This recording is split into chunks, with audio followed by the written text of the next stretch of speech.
네, 안녕하세요. 전자제품 추천 전문가 만두야십니다. 오늘은 기가바이트에서 빌려주신 에어로 17 HDR XD 제품 같이 최종 리뷰해볼 수 있도록 하겠습니다. 해당 제품 한마디 평을 해드리자면 디자인 전문가를 위한 워크스테이션, 네, 움직이는 작업실, 네, 정말 미친 듯한 디자인에 특화된 제품이라고 생각이 됩니다. 자, 그럼 늘 해오던 방식대로 퍼포먼스 리뷰해드리고 장단점 찝어드릴 수 있도록 할게요. 자, 우선 패스마크 돌려봤습니다. 패스마크 돌려보니 CPU 점수가 22,000점 정도 나온 거 확인됐고요. GPU 점수 같은 경우는 18,000점 정도 나온 거 확인했습니다. 요거 동일한 혹은 유사한 스펙의 제품들 비교할 수 있는 탭을 띄워드리겠고요. 기본적으로 나와야 되는 퍼포먼스 잘 나오고 있고, GPU 같은 경우는 패스마크에서 엄청 잘 나왔어요. 네, 엄청 잘 나와갖고 거의 3080을 뛰어넘는 점수가 나왔다는 거 유념하시면 될 것 같습니다. 추가적으로 긱벤치 돌려봤습니다. 긱벤치 돌려보니 CPU 점수가 약 8,000점 점대 나왔고, GPU 같은 경우는 11만 점이 나왔어요. 11만 점. 이것도 좀 비교를 해드리면, CPU 같은 경우는 지금 보시는 바와 같이 라이젠 5 5600X 대탑용 CPU랑 비등비등한 성능을 보여주고 있다. 솔직히 인텔 i7 12800H가 꽤나 잘 나왔어요. 예, 꽤나 잘 나와서 대탑에 준하는 최신 CPU에 준하는 성능을 보여주고 있다라고 보시면 될 것 같고, GPU 같은 경우는 2080 슈퍼 대탑용 2080 슈퍼, 그리고 그 위에 보면은 3070 랩탑 있죠. 예, 기본적으로 나와야 되는 퍼포먼스는 다 나와주고 있다 라고 보시면 될 것 같아요. 자, 다음으로 PC마크 돌려본 거 확인해 볼 수 있도록 할게요. 6645점 나왔고요. 해당 제품 충분히 업무용 노트북으로 써도 무방한 게 아니라 그냥 넘치는 성능의 제품이라고 보시면 될 것 같습니다. 자, 파이널 스트라이크 돌린 점수 확인해 보면은 18,563점 나왔고요. 타임스파이 같은 경우는 8,600점 정도 나온 거 확인했습니다. 추가적으로 스트레스 테스트 진행했고요. 타임스파이 20번 돌려서 편차가 어느 정도 발생하는지 확인을 한 결과값이 97%로 약 3% 정도의 편차가 발생했다. 그러니까 여러 번 빡세게 돌리면은 성능의 차이가 한 3% 정도 발생한다라고 보시면 될 것 같고요. 해당 테스트 시 온도를 측정을 해봤어요. CPU 온도 89도까지 올라가는 거 확인했고요. GPU 온도는 90도까지 올라가는 거 확인했습니다. 성능이니만큼 뜨거워지는 거는 어쩔 수 없겠다라고 보시면 될 것 같아요.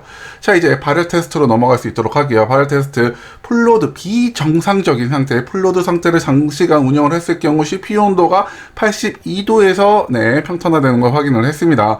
해당 온도대에서의 클럭은 2.9기가로 나름 기본 클럭 잘 뽑아주고 있어요. 추가적으로 해당 테스트에서의 표면 온도 측정을 해보니 최고점이 47도. 그런데 키보드 단은 40도예요. 네, 요거 공감이 안 되실 수 있는데 대단한 거예요. 키보드 단이 40도밖에 안 올라간다는 건, 40도면 솔직히 별로 이렇게 체감이 안 되는 온도거든요. 네. 그런데 게이밍 노트북은 45도, 50도는 막 기본적으로 올라가는데, 이거 외관에 대한 발열 컨트롤은 정말 잘 되고 있다라고 생각을 합니다. 자, 이제 소음 테스트로 넘어올 수 있도록 할게요. 소음 테스트 같은 경우는 풀로드 상태, 동일한 풀로드 상태에서 진행했고요.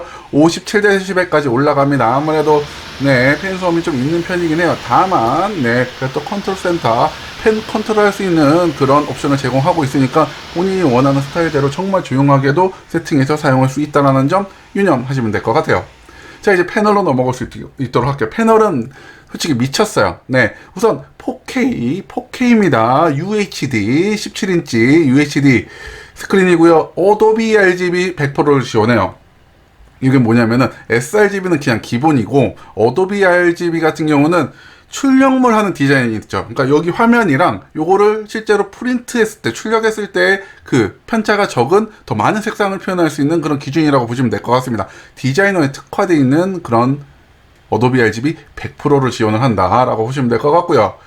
470니트 엄청 밝은 거예요. 엄청 밝은 밝기에 60Hz, 게이밍 노트북은 아니니까 60Hz까지 지원을 해주고 있다. 그래서 솔직히 패널은, 이만한 좋은 패널은 정말 손에 꼽을 정도입니다. 제가 100대 넘게 노트북 리뷰를 했지만 이만한 패널 보기 정말 드뭅니다. 상위 0.5% 정도에 가는 그런 패널을 장착하고 있다. 게다가 17인치라서 광활하기까지 엄청난 패널을 갖고 있다라고 보시면 될 것 같아요. 자, 다음으로 배터리 테스트 볼 수 있도록 할게요. 배터리 유튜브 최대 밝기로 470리트 최대 밝기로 풀 재생해보니 약 4시간 정도 나왔어요. 게이밍이란다. 이런 외장 그래픽이 달려있는 제품 치고는 정말 배터리 오래 가는 거예요. 다른 제품도 막 2시간도 안 가는 제품도 태반이거든요. 그런데 거의 4시간에 준하는, 네, 시간 동안 배터리로 운영됐다라는 부분은 칭찬받아 마땅하다라고 생각을 합니다. 뭐 절대적인 시간의 경우는 좀 짧긴 하지만요. 아시겠죠? 자, 무선랜 같은 경우는 맥 에어가 50%로 터지는 그 공간에서 측정을 해보니 83%. 뭐 17인치에다가 이렇게 널찍널찍하니까 네, 안테나 신호는 잘 잡는다. 마지막으로 스피커 테스트 볼 수 있도록 할게요.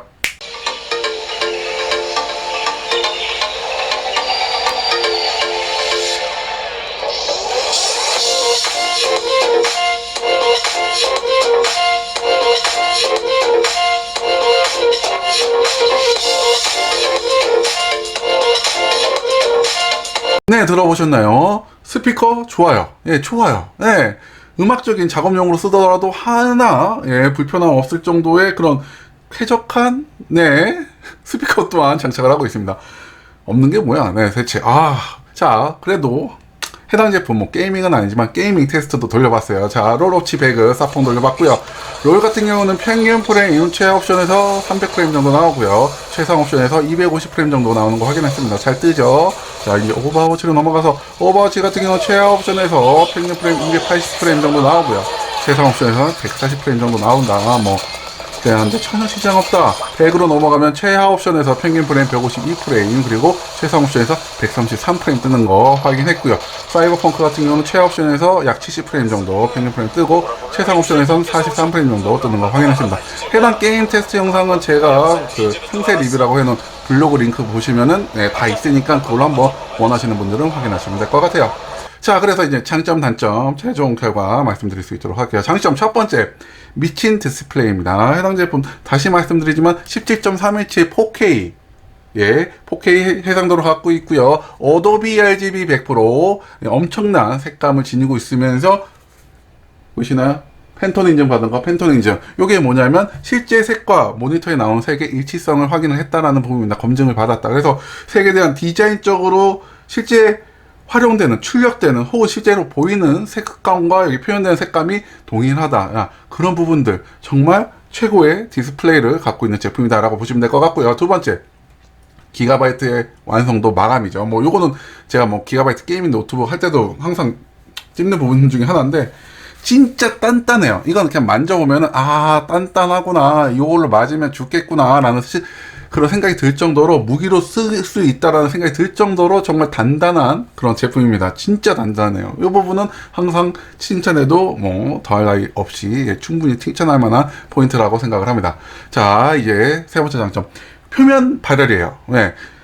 CPU 발열 뭐 일반적인 수준이에요. 다만 실제적으로 우리가 체감할 수 있는 키보드 단에서의 발열이 최고치가 40도밖에 안 올라갑니다. 요거는 정말 어마무시한 거예요. 네, 정말 일반 사무용 랩탑도 40도 이상 막 넘어갈 때 되게 많거든요. 근데 이게 40도 이내에서 이렇게 관리가 된다라는 게 어떻게 만들어놨는지 참 신기할 따름입니다. 예, 그 부분 칭찬받아 마땅하다. 자, 그리고 네 번째, 확장성이에요. 해당 제품 기본적으로 있어야 되는 포트들은 다 있죠. HDMI, DP, 그리고 썬더볼트까지 있어갖고 모니터 3개 연결 가능하고요. 뭐 요 정도면 충분하죠. 그래서 정말 들고 다니다가 모니터랑 찍찍찍찍 썬더볼트 도킹 스테이션 연결하면은, 예, 엄청난 확장성을 가질 수 있는 그 포인트, 예, 네 번째 장점이 될 것 같아요. 그리고 마지막 장점, 스피커. 노트북에서 이 정도 스피커 보기 어려워요. 네, 그거는 맞다. 그래서 음악적인 작업을 하시더라도 하등 문제 없을 정도의 기본 스피커 성능을 보여주고 있다라고 보시면 될 것 같습니다. 이제 단점 찍어야죠. 단점은 유일한 하나예요. 예, 가성비? 해당 제품 200만원 후반대에 아마 구매가 가능한 걸로 알고 있어요. 그런데 뭐 그냥 가성비가 좋지는 않아요. 예, 그거는 뭐 할 말이다라고 생각은 합니다. 다만 이런 패널, 이런 완성도 가진 제품이 없긴 해요. 그래서 만약에 정말 극단의 완성도와 극단의 성능과 극단의 제품을 원한다, 극단의 스펙의 제품을 원한다라고 하시면은 요 가성비도 어느 정도 타협할 수 있는 부분이 되지 않을까. 회사가 사주면 참 좋긴 할 텐데. 네. 그렇죠? 네. 자, 그래서 최종적으로 평가를 해드리면 100% 이 제품을 진짜 100% 활용할 수 있는 분이라면, 네, 충분히 구매해도 괜찮은, 당신이 진짜로 전문가다라고 생각이 되시면은 구매해도 되는 그런 제품이 되겠습니다. 예, 디자이너 혹은 뭐 동영상 편집이라든지 음악적인 그런 작업을 하면서 노트북을 소비재가 아닌 생산재로 사용하시는 그런 분이라면 해당 제품 뽕은 뽑으실 수 있겠다라고 생각을 해봤습니다. 자, 에어로크롬에서 기가바이트에서 보내주신 에어로 17 HDR XD 제품 같이 한번 리뷰해봤고요. 오늘 영상도 여러분이 현명한 소비를 하는데 도움이 되었으면 좋을 것 같습니다. 좋아요, 구독, 사랑했고요. 그럼 남은 하루 행복하시고 이상 만드셨습니다. 그럼 뿅!